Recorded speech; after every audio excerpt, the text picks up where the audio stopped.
گفتوگۆی تەوەرەکانمان دەست پێ دەکەین و سەرەتا دەچینە هەڵەبجە لەوێ بابەتی هەڵبژارنی پێشوەختی عێراق گفتوگۆی لەسەر دەکەین. هەڵبەت عێراق تەنها سێ-چوار ڕۆژێکی ماوە کە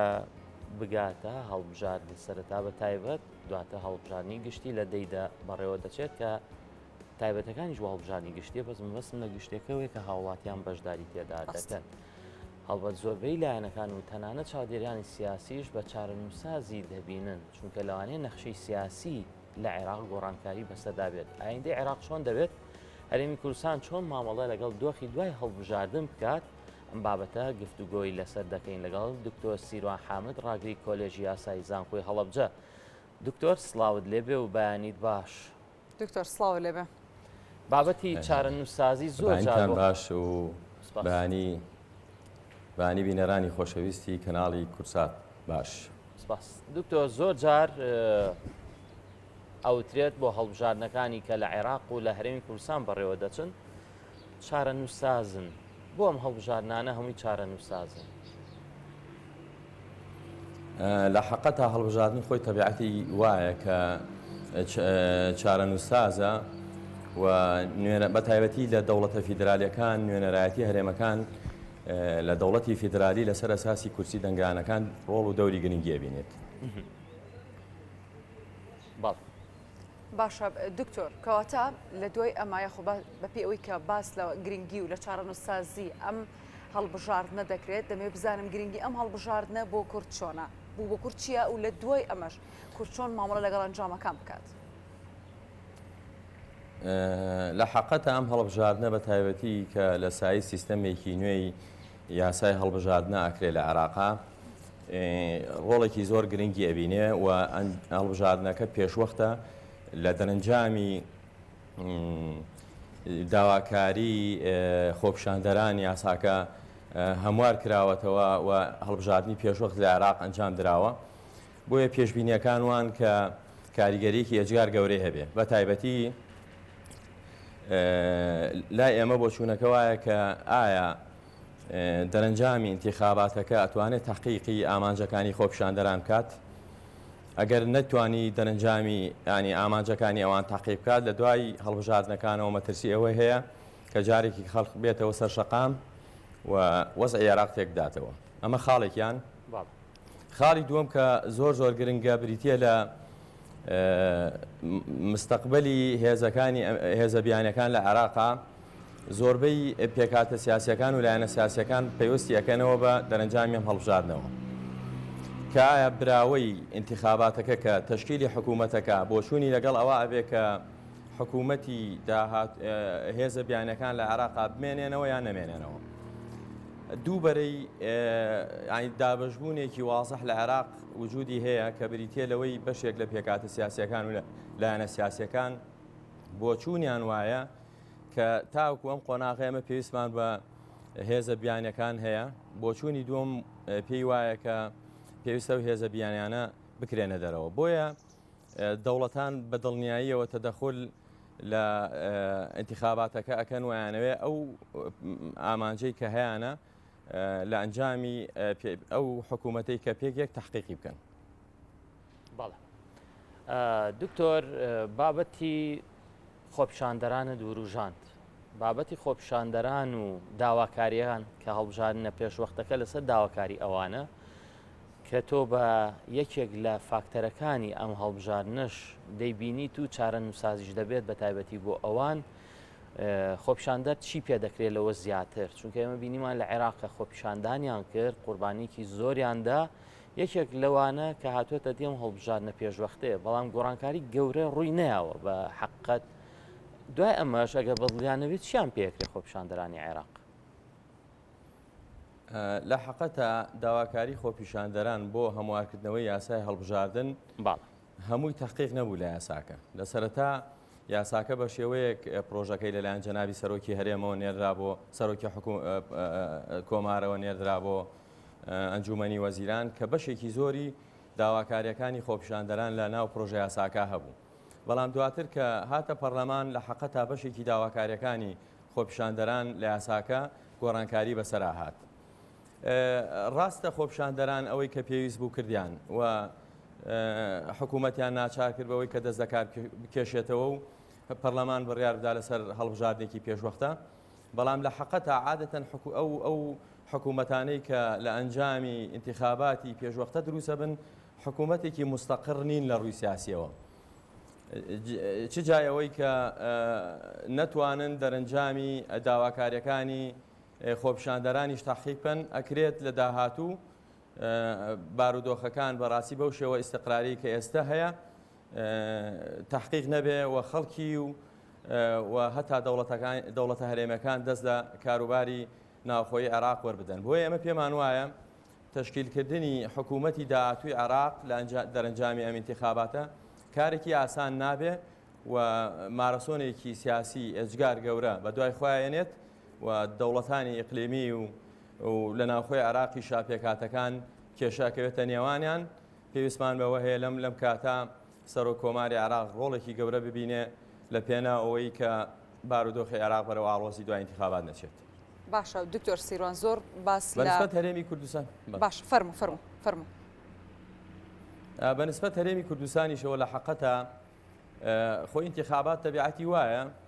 پێویستە لایەنە سیاسەکانی هەرێمی کوردستان منافەسە یە بکەن چونکە کورسیەکانیان دیاریکراوە بە تایبەتی لە هەر چوار پارێزگاکەی هەڵەبجە و سلێمانی و هەولێر و دوهۆک ئەمە هیچ مەترسێکی لەسەر نییە بەوەی کە دەنگەکان لە نێوان پێکاتە سیاسەکانی هەرێمی کورد حیزبە سیاسەکانی هەرێمی کوردستانە دابەشە بێ کێشەکانی ئێمە لە ناوچە دابڕاوەکانی و ناوچە کوردستانەکانی دەرەوەی هەرێمی کوردستانە کە تاوەکو چەند ئەتوانین لەو ناوچانە کورسی کورد زیاد بکەین و لە کاتی انتخابات بەڕاستی منافەسە ئەبێ بەڵام دوای کۆتای هاتنی انتخاباتەکە بە دڵنیاییەوە هەموو پێکاتە سیاسەکانی هەرێمی کوردستان پێویستە بە یەک دەنگ بچنە بەغدا و هەوڵ بدەن هەرێمی کوردستان پارێزن لە هەر ئەگەرێکە لە داهاتوو لە ئەنجامی هەڵبژاردنەکانێتە پێشەوە. باشە دکتۆر سیروان زۆر باس لە گۆڕانکاری نەخشەی سیاسیکرا لە عێراقدا مەبەست چێ لە گۆڕانکاری لە نەخشەی سیاسی لە عێراقدا واتە چۆن و کورد چۆن ببێت بەشێک لەو گۆڕانکاری کە ڕوودەدات. لە حەقەتا من وا تەسەور ناکەم لە سای ئەم یاسانوێی هەڵبژاردنە گۆڕانکاریەکی سیاسی گەورە ڕوو بدات لەبەرەوەی ئەم یاسایە هەر لە بەرژەوەندی حیزبە باڵادەست و گەورەکان دانراوە و هەروان ئەتوانن هەیمەنەتی خۆیان بسەلمێنن لەسەر ساحەی سیاسی و کورسی پێویست بەدەست بهێنن کێشەکە تەنها پێویستە بەوەی کە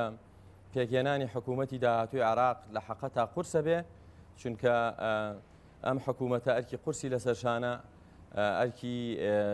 گەیاندنی خزمەتگوزاری بە هاوڵاتیانی عێراق لە هەمان کاتیشا ئەرکی ئەوەی لەسەرەکە پێگەی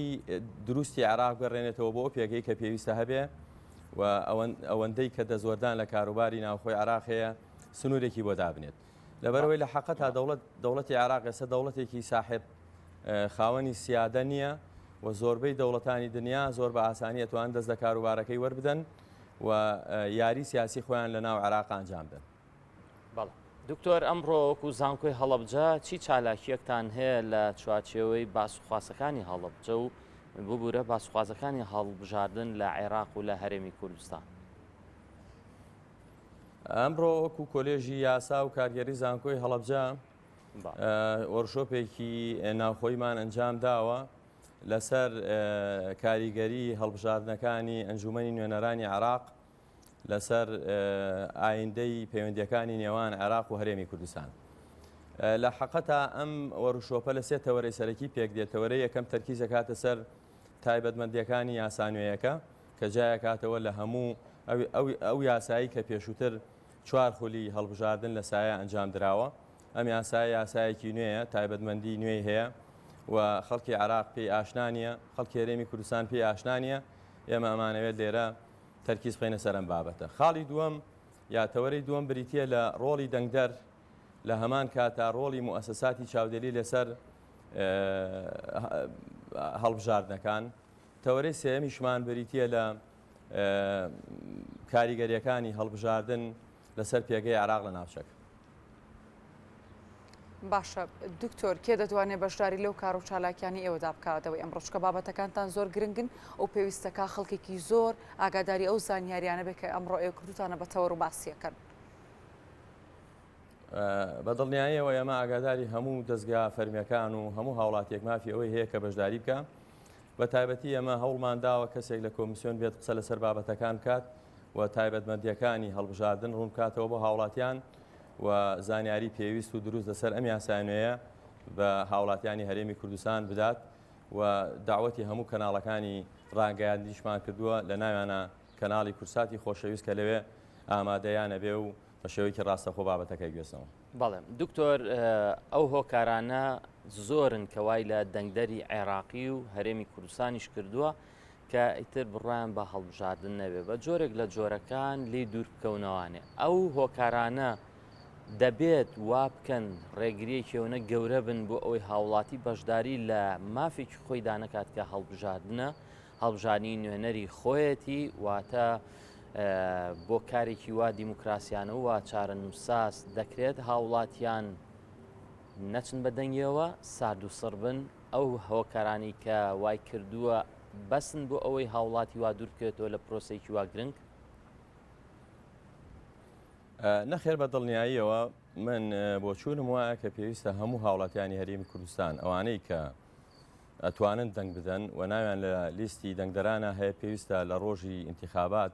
ڕووبکەنە سندوقەکانی دەنگدان لەبەر کۆمەڵێک هۆکاری دیاریکراوە. ئێمە لە یاسای نێودەوڵەتی ئاڵین هەر کاتێک حەقی اختیار درا بە هاوڵاتیانی هەرێمی کوردستان لە هەڵبژاردننا درا بە هاوڵاتیان واتە حەقی ئەوەی هەبێ ئەو پارتە سیاسی کە حەزەکات دەنگی پێ بدات ئەو اختیاری پێدرا پێویستە هاوڵاتیان ڕووبکەنە سندوقەکانی دەنگدان.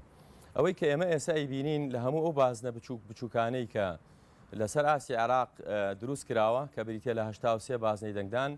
لە هەموو بازنەکانە کاندیدی دڵخوازی هەموو هاوڵاتیانی عێراق دەستەبەر کراوە بۆی دەنگی پێ بدەیت. ئەمە هۆکارێکی باشە بۆی خەڵکی بەشداری بکات. دوو بەڕاستی ڕادەی بەشداری هاوڵاتیان چارەنووسسازە لە یەکلاییکردنەوەی حکمی ساڵانی داهاتووی هەر لایەنێکی سیاسی. ڕاستە ئێمە خەڵ هاوڵاتی گلەی هەیە بەڵام پێویستە گلەیەکانی بەلاوە بنێت و بچێتە سەر سندوقەکانی دەنگدان و لەوێ بتوانێت دەنگ بدا بە کەسێک کە بە شایستەیە زانێ بۆی نوێنەرایەتی بکە لە عێراقا. باشە دکتۆرم قەنەعاتە چۆن لای دەنگدەر دروست بکەنەوە بە هاوکاریش باسی کرد دەنگدەر تا ڕادەیە گلەی هەیە تا ڕادەیەک ناڕازیە و عاجزن و زۆریش باس لەواکەن کە ناچنە سەر سندوقەکانی دەنگدان و دەنگ نادەن. چۆنم قەنەعاتە دروست بکەین کە هەڵبژاردننی عێراق بە تایبەت بۆ کورد هەڵبژاردنێکی هەستیارە و گرنگە و پێویستەکە بڕۆنە سەر سندوقەکانی دەنگدان و دەنگ بدەن. بە دڵنیاییەوە با ئێمە مستەڵەحەکە ڕاست بکەینەوە هەموو هەڵبژاردنێ گرنگە. یعنی چەند ساڵی داهاتوو ئەمە چین ناو پرۆسەیەکی هەڵبژاردننی هەرێمی کوردستانەوە ئەویش گرنگە. هەڵبژاردننی عێراقیش بە هەمان شێوە هەموو پرۆسەیەکی هەڵبژاردن گرنگی تایبەتی خۆی هەیە. لە حەقەتە ئەمە ئەرکی ڕێکخراوەکانی کۆمەڵگەی مەدەنیە ڕۆڵی دەستگا و دامەزراوە حکومیەکان بە تایبەتی زانکۆیە کە خەڵکی هۆشیار بکاتەوە لەوەی کە پرۆسەی دەنگدان بایکۆتکردنی ئانی پرۆسەیەکە کە لە دەوڵەتە دیموکراتیەکانە زۆر ممارەسە ناکرێت. لە حەقەتە کێشەکەی ئەوەی کە ئێستا ئێمە ئیبینی لە عێراق بریتە لە بایکۆتی پرۆسەی دەنگدان لە ڕێگەی یعنی بەرنامەی بۆ دانراوە و ئیلا ئەگەر ڕێژەی لە سەدا 60 دەنگدەران بەشداری انتخاباتەکە بکەن لە دنیا هەروایە خۆ ناکرێت لە 100 بەشداری هەڵبژاردن بکات بەڵام لە حەقەتە قسەکردن و هاندانی خەڵک بۆی بەشداری نەکا لە انتخاباتەکان ئەمە وەکو ئاراستەیەکی سیاسی ئەمە لە عێراق ئایبینین کە بەشێک ئەزانن دەرەنجامی هەڵبژاردنەکە لە قازانجی ئەوان نییە بۆی هەوڵەدەن کە هاوڵاتیان ساربکەنەوە لەوەی کە بچنە سەر سندوقەکانی دەنگدان. ڕۆڵی مؤسساتی بە تایبەتی ڕێکخراوەکانی کۆمەڵگەی مەدەنی بە تایبەتیوانی کە لە بواری انتخاباتە کارەکەن ئەوەیە کە خەڵکی هۆشیار بکرێتەوە بچنە سەر سندوقەکانی دەنگدان بە تایبەتی ئێستا بەشێکی زۆری هاوڵاتیانی عێراقی کارتی دەنگدانیان وەرنەگرتووەتەوە من لێرەوە لە ڕێگەی کەناڵەکەی ئێوە داوا لە هاوڵاتیانەکەم ئەگەر ماوە بە زووترین کارتی دەنگدانەکانی خۆیان وەربگرن و بچنە سەر سندوقەکانی دەنگدان و ئەوان ئەو کاندیدەی کە ئەزانن لە داهاتووە خزمەتی شارەکەیانەکە خزمەتی ناوچەکەیانەکە و پێشتریش خزمەتکاری ناوچەکە بووە و دەستی ئاوەدانی و خزمەتگوزاری گەیاندوتە ناوچەکە دەنگی خوانی پێ بدەن. دەستخۆش دکتۆر سیروان حامد تەنها سبەی نێماوە بۆ وەرگرتنەوەی کارتی دەنگدانەکە سوپاس بۆ جەنابەت ڕاگری کۆلێژی یاسای زانکۆی هەڵەبجە کە ڕاستەوخۆ لەگەڵمانە بووی سوپاس بۆ زانیاریەکانت زۆر سپاس دکتۆر ماندوومان کردی.